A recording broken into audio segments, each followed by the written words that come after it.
Welcome back to the channel. We're about to start episode 5, I believe it is, on the BSA Engine Rebuild.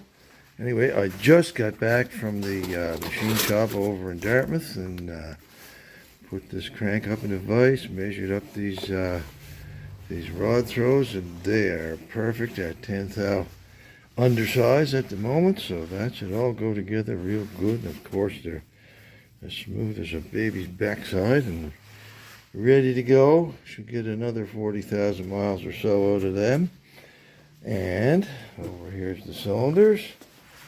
They're just really pretty. They got that nice smooth cross hatch going in there. No more gouges or anything over there. I'll just turn you over here, let you have a look at the underside. Anyway, they both look great. Pistons are the perfect fit in there.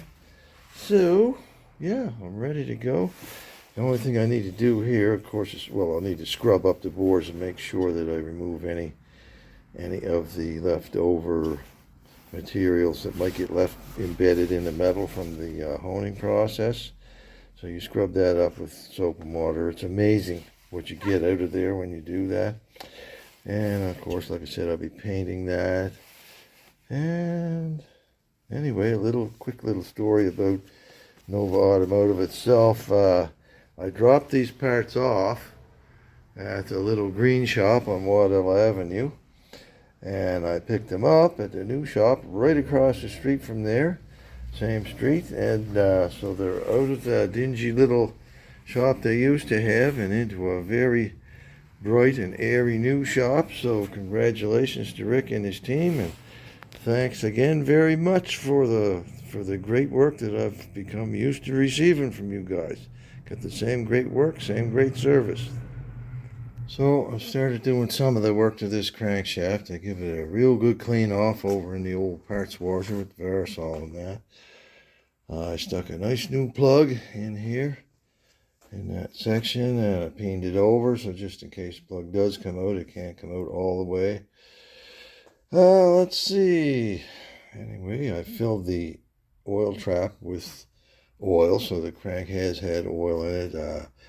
The oil trap tube was placed in there first, and this bolt here was placed into that. This bolt here has a locating pin, I guess you'd call it, on the end of the bolt that holds the oil trap plug in place. Not the plug, the tube, I mean, in place. So right now I'm getting ready to start offering this up to the crankcase so I can establish the axial play on this crankshaft. So what I've got right here, this is something I don't often have with these engines. That's the shim cup that holds the shims. Quite often I have to make the shims without the shim cup because I don't have that. But anyway, this is great. Shim cup is here, so I'm going to put that there. And I'm going to slide my roller bearing on over the end of the crankshaft, and I'll put that between the two halves of the crankcase. I've cleaned these off really well on these mating surfaces to make sure there's no junk or anything that would hold that up from joining together. Then I'll clamp it and bolt it in place and see what I've got for end clearance. Do not forget that special little thrust washer. That goes in there, and it goes in a particular way so that it stays put. I always put a little grease on that side of the thrust washer to hold it in position until I get everything bolted in. Anyway, let's get going with this, and we'll see what we can establish here for an end play. Right, now as you can see, I've got the right-hand crankcase supported on a couple of blocks of wood. I've got my thrust washer in there. That's held in there with a bit of axle grease. I have a bit of white lithium grease in the bearing itself to help lubricate this. So I'm going to take the crankshaft now and offer it up to the crankcase. So very, very gently over that into that bearing. Okay, that feels good. Now I'm going to put the top half of that crankcase on there, but first I'll wipe off the the gasket surfaces just to make sure there's nothing on them either. Stand by. Okay, let me just show you what I've done here. I've got the magnetic base sitting on the crankshaft, so the whole dial indicator will move back and forth with the crankshaft when it moves back and forth. So I'm just going to set that there, and as you can see, I've got the needle adjusted to 0.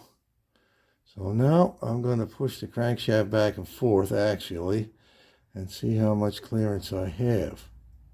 So here we go. Okay, see the needle move down there, back up, down there, and back up. So I'm showing about 14 thousandths of movement there. I want to get this down to somewhere between 2 to 3 thou clearance. And so I'm going to have to measure up some shims and do a little tiny bit of subtracting there. So I need some shims that are going to be, let me think, 12 thou. 11 to 12 thou should give me the clearance I'm after. So I do have some shims. I'm going to measure them up and see what I've got. And then I'll be taking the crankcases apart again, and I will put the shims in the shim cup. I'll show you that if I can remember to do it. Anyway, let's get some shims and put them in there and try to get a good clearance on this. Okay, this is actually the 3rd time I've had it apart, but I think I've got it this time. If you watch that pointer, you can see I've got about 2.5 to 3 thou. If I push really hard, I can get 3 thou on it, so we'll call it 3 thou. Anyway, 3 thou clearance is plenty. I don't really want more than that. The first time I set the shims in there, I had 4 thousandths, and I really wasn't happy with 4 thousandths. So anyway, I am happy at 3 though. So we'll call that crankshaft ready to go in. And yeah, so then by that time I'll have to put the camshaft in there and the camshaft breather valves, and I'll have the connecting rods on the crankshaft. So that'll be the next thing we do, is fit the connecting rods to the crank, and then we'll proceed from there. So let's get this off of here, and I'll take the crankcase apart again and get on with mounting those connecting rods. Hey, I made a little bit of a mistake when I was doing my filming here, when I was putting that drive side crankcase half on over the timing side half. I lost it. Anyway, I don't know what I did, but I messed up the recording anyway. So it went very smoothly. The case just dropped right on over the other. Anytime you're putting these together, remember not to force anything. They should just simply slide right into place with no having to reach for a hammer. Okay, sorry about losing that. Okay, let's give you a quick little rundown of what I've done here. The con rods are on there. Real nice fit. According to the plastic gauge, there's about 2 thou clearance there, and that is absolutely perfect. I pre-lubed these with some of that red engine assembly grease. I don't remember what it's called now, but anyways, really good stuff. Stays put. Camshafts in there. Camshaft timing breather and spring are in here. You need to make sure you put them in before you put the engine together. One way you know if you've got it done right is if you push on the end of the camshaft, it should spring right back out. That little spring will push it back out again. So hopefully the camera will pick that up. Seems to be. Anyway, that's how you know you've got that assembled properly. So anyway, what I did here when I was assembling this, I had the crank with the bushing side in and the timing side of the crank stuck through it, just like I was doing when I was fitting it for the axial play.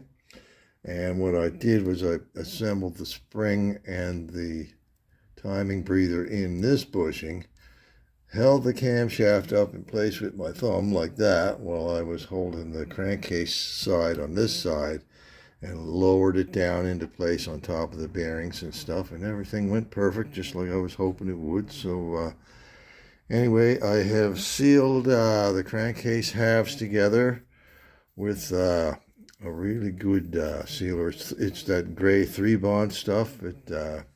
It's really good stuff. All the nuts and bolts have the blue Permatex thread lock on them. That stuff right there. And yeah, so anyway, the crankcase is together. What I plan on doing is taking the crankcase and assembling the whole engine in the frame. That way the only weight I have to deal with is the weight of the crankcase itself with the crankshaft assembly in it. So it's not as heavy as trying to install an assembled engine in the frame. So anyway, the next thing to do, I guess, will be to put that engine in the frame and start assembling the rest of it in position, and everything ought to go pretty good, I hope. Anyway, I'll keep you posted. Stand by. Now, there were a couple of other little issues I wanted to look after before I put that engine in the frame, because it's just easier to do these little things up on the bench than in the frame. But anyway, if you can see where I soldered the ring to the mesh there on the screen, because the screen had somehow or other gotten pulled out of the ring there. So just to make sure that none of those little bits of wire were ever going to come out of there and get caught in the oil pump or anything, I soldered that together, so I know it's perfectly safe to use now. And of course, the bottom of this thing was all rusted to hell. Anyways, I sprayed a little bit of that silver Rust-Oleum on there, so hopefully that will keep it from rusting any worse. And anyhow, it's been cleaned up on the wire brush too. It got all the old loose rust off,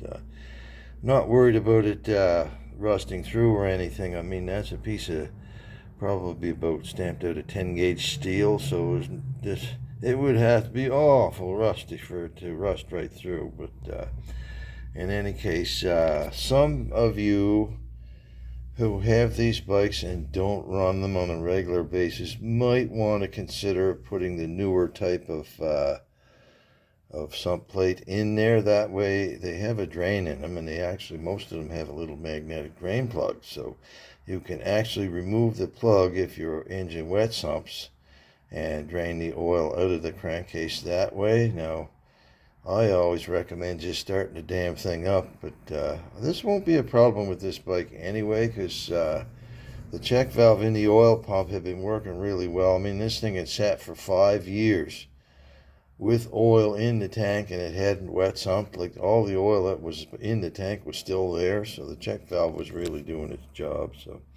anyway, I'll put this on the bottom of the engine, and there's a couple of those studs that have stripped as well, so I'll look after them before I put the engine back in the frame. Right, there it is. It wasn't such a big job, because two of the studs, this one and this one, had come out when I unscrewed the nuts. Studs came right out with them. Anyway, I just took the nuts off the studs, screwed them back in with some red Loctite on the threads to hopefully hold them in place from now on. And then I put the nuts back on, found a decent gasket, put a little bit of more 3-bond on that to seal it up good, and put it all back together. I don't know why this was fitted with nylock nuts and standard ones. I imagine someone had taken it apart at one time or another and lost 2 of the nylock nuts and just put standard ones on there, I guess. I don't know. Anyway, while I was at that, I decided I might as well fit that pressure relief valve in there as well, just because it's easier to get that big wrench on there here on the bench than it is when it's in the frame. So yeah, so that's on. There's 2 other things I plan on doing before I put this in the frame, and that's to install the drive side seal on the crankshaft and also the transmission seal on the output shaft from the transmission. But other than that, this is ready to go in the frame. Okay, well, there's the engine all sitting in the frame, all bolted in tightly. Except for that one, this is the bolt that holds the coils, so I left that one loose. But anyway, there's the new seals here in the engine side and the transmission as well. So those were put in before I mounted the engine in the frame. And also, I thought it would be a good idea to put the oil pipes on. You just have to be a little bit more careful knowing that they're there, because you don't want to beat them up when you're putting the engine in the frame. But there they are, all nicely in place. I think I'll hang a rag over this end just to make sure that no dirt gets in the tubes or anything. And all right, that's definitely the most time-consuming part of an engine job on one of these, is to getting the bottom end sorted out properly. And so that's the difficult part done.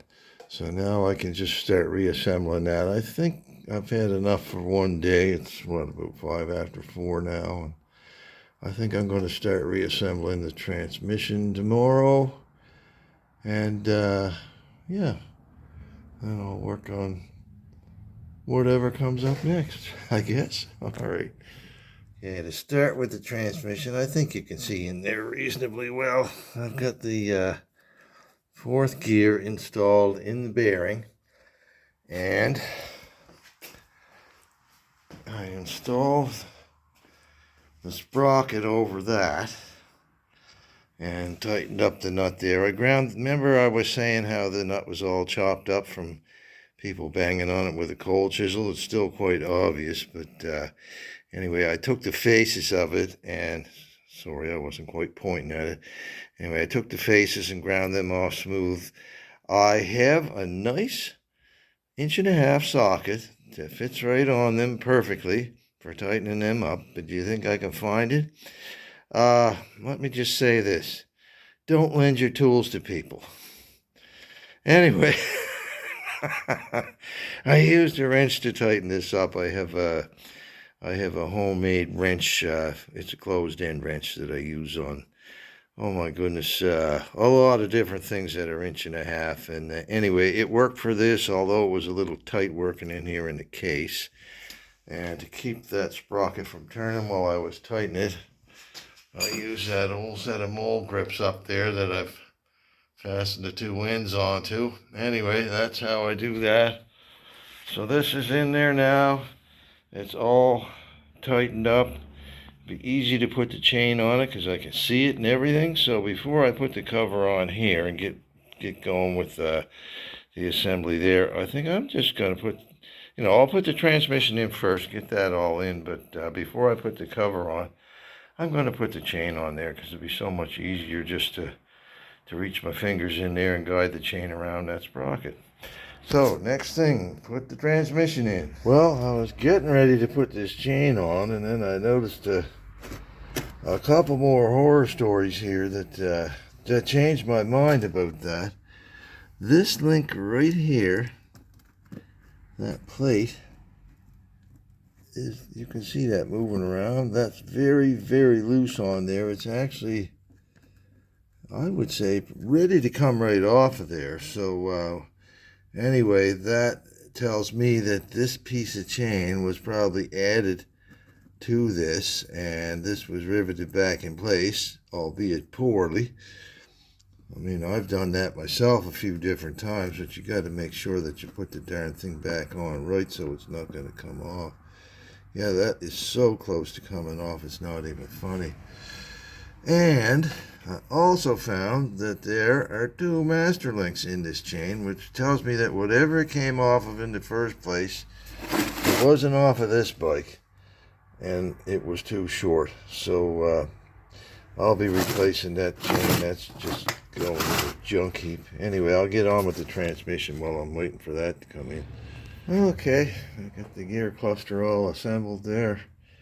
Everything's all lubed up. The bushings in the main shaft, or the main shaft output gear number 4, is already lubed, so I didn't bother lubing the shaft. Maybe I put a little bit on there just for fun, but didn't need to do that. Anyway, I find the easiest way to get this gear cluster assembled is to drop the whole main shaft with the gears on it in place, and then assemble the first 2 gears and their spacers in here with the lay shaft removed. Then, you slide your shift forks on in place on the gears where they go. Make sure they engage with the appropriate notches there in the cam plate, and then you lower the remainder of the lay shaft in place. And like I say, all those bearings are all lubed up. One thing I wanted to tell you not to forget is that detent plunger. Again, I've got it all greased up with white lithium grease. I love that stuff. It's very thin to begin with, and I find that once the oil gets circulating in, that the lithium just washes out, and that goes in that hole right there. Just push it in and out. Make sure the spring and plunger are working freely. Okay, now if everything goes the way it's supposed to go, it should be plug and play. Right. Now I've got that transmission ready to go in. It should be a simple matter of just pushing it into place. All right. Let's see what happens. I'll feed the main shaft into that bushing on the output gear. Make sure that I've got my quadrant in place so I can get that in. Sometimes you might need to turn the gears a little bit to get things to align and go in there. Oh, that's what's holding me up, the cam plate. Okay, Mr. Cam Plate's in there now. And plug, I think.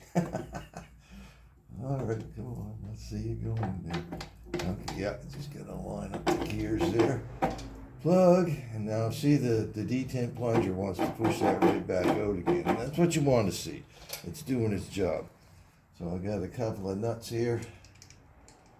I'm just going to screw them on loosely to a couple of studs because I'm going to put some Loctite or thread locker on those nuts here anyway. I don't want to run the chance of them coming off.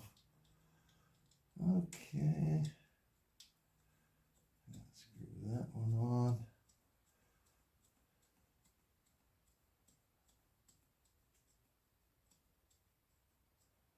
Okay, that's it. Right. Transmission turns freely, yeah. And I know that shifting mechanism will move yeah. I'll make sure this is going properly in and out through all the gears before I button all this completely up. But anyway, that should be it. Plug and play, just like I said. Okay, I ran that quadrant up through the quadrant. Is that the right name for it? Anyway, that cam plate up and down through all the gears, and it's shifting like it should. And so it's time for me to put this kickstart ratchet mechanisms back into place. Excuse me. Anyway, we got that washer goes on there first. Then that spring. Or you could put the bushing on first. The bushing would hold the spring a little better, maybe. Yeah, there, that holds the spring. Then the kickstart pinion goes on, and then the ratchet goes on, and the ratchet engages with that little spline on the end of the main shaft. There we go. Now there's a lock washer with some tabs on it that goes right like that. And then we got the nut. Oh God, I don't know if you can see that or not. For somebody's been at that with a cold chisel too. I'm going to clean that up before I put it on. Anyway, it just screws on here. You snug it up tight, and then you lock one of the tabs over one of the faces on the nut, and that'll put that back to where it should be. Okay, got the oil lines all hooked up here. Everything all in here is pre-lubed with that white lithium grease. I've got the gray 3-bond on the gasket because I want that to seal well and not leak. So I'm ready to offer up the cover now. I have that special tapered tool on there to help the seal on over the end of the shaft. So you sort of need that, or it's tricky to do it without it. So you really should have something there to help you do that. Anyways, I'm going to offer that up to the actually, let me put this back in there because I did have it kind of sitting up there and that came right out with it. That, by the way, is the quadrant for the Kickstarter. That'll go in there like that. So, yeah, okay, I'm going to slip that cover on there and bolt that down. Okay, so the inner cover's now in place. We've got the kickstart return spring fitted up there, the little plunger that operates the pushes, I should say, on the clutch push rod is in place. I've got the little unit here that connects with the shift lever to center that in place, and when you're moving the shift pedal up and down. So these are all tightened up good. These 3 right here are the ones that hold the outer cover on, so I'll just leave them in there for now. That way I know that when the gasket holes aren't plugged or anything. And I've taken out the that tapered affair that I use for getting the seal in there and stuff. And they do have a factory-made one. That's one I made up years and years and years ago. And I do actually have a factory one around here somewhere. They're kind of like that, similar, anyways. But yeah, anyway, I'm just going to loosely fit that side cover on there because I still need to put the electronic ignition stuff back in there. But I think I'm going to call that just about it for this week. We'll see what comes up tomorrow. Yeah, tomorrow's only Thursday, so I might keep going with this video. Well, how about that? That's looking kind of pretty. Anyway, that's enough for a Wednesday night. I think we'll call it a night, and I suppose I can start working on the primary maybe tomorrow, start getting that back together. Well, I'm telling you, nothing is easy on this engine. I did get the backing plate in behind the clutch there with a new seal in it. That's all in. I also did stick the old chain on over the sprocket because that way I can just hook the new one in it and it'd be that much easier just to put it on. So it'd be, yeah, so much easier than trying to reach up in behind there and fiddling around with your fingers in the dark. But the adjuster bolt for the primary chain, that itself was all right, but it was missing the nut off the end, so I had to make a nut for that because it didn't have a nut in the first place. So anyway, there's a nut on there, and I'll make sure I seal that up good when I get the chain adjusted and put all this together. But that's not the biggest problem. Let's go over here to the bench again. And this is what I found when I was getting ready to start putting the bearings in the clutch. So there's a piece that's been broken out of this clutch basket at some time or other.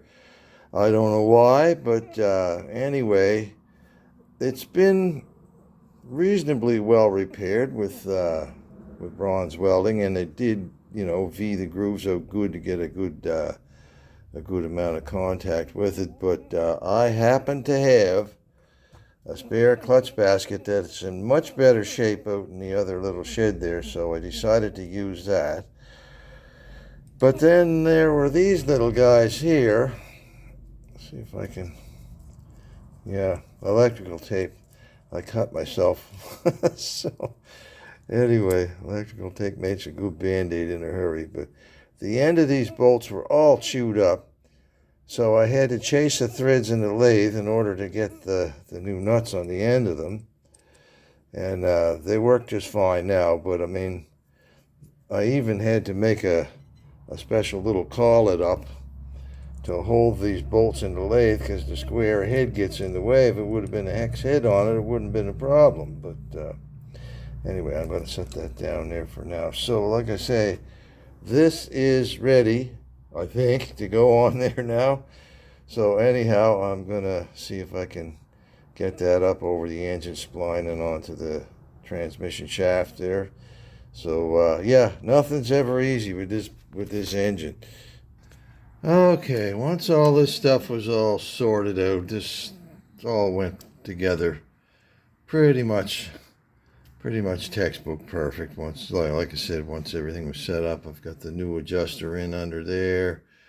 The adjuster bolts in, of course. I've got about a 1/4 inch, maybe 5/16 slack. I may need to slack that off a little bit, but I'll wait till I get all the other components in here and I get the generator rotor all tightened up and that sort of thing. The clutch, that's gone together with new friction discs. There's the old ones there. They're probably still all right, but I always like to put new friction discs in there when I'm putting this stuff back together. But it's like, it's about 4 o'clock there. The wife's gone to town today, so I think I should go inside and start making something for supper. Anyway, that's enough for today. I may get out here later on tonight. We'll see what happens. But for now, that's good enough. So, I've got all the primary together. Again, getting this rotor and stator on here wasn't without its problems. I had to make up a spacer for behind the rotor, between the rotor and the front engine sprocket, so that I could get this spaced where it should be. They had like 3 big steel rusty old washers shoved in behind there, and of course the spacer was missing that keeps the adjusting shoe in for the primary chain that holds it in place. That wasn't there, so I had to make that up. Anyway, I've readjusted the chain. I've got about 3/8 of an inch of slack there, and that's plenty. So anyways, I got the nut and the adjuster all sealed up there, so they should hold oil when everything is together. I'm not going to put the cover on there permanently at the moment because I want to check the clutch run out here, and I'll need to hook up the clutch cable to do that. So in the meantime, I'll just put it on loosely. But for now, I'm going to call this, which number is this? Number 5, I believe, on this little project. I'm going to call it done. So be nice to each other, and we'll see you next time.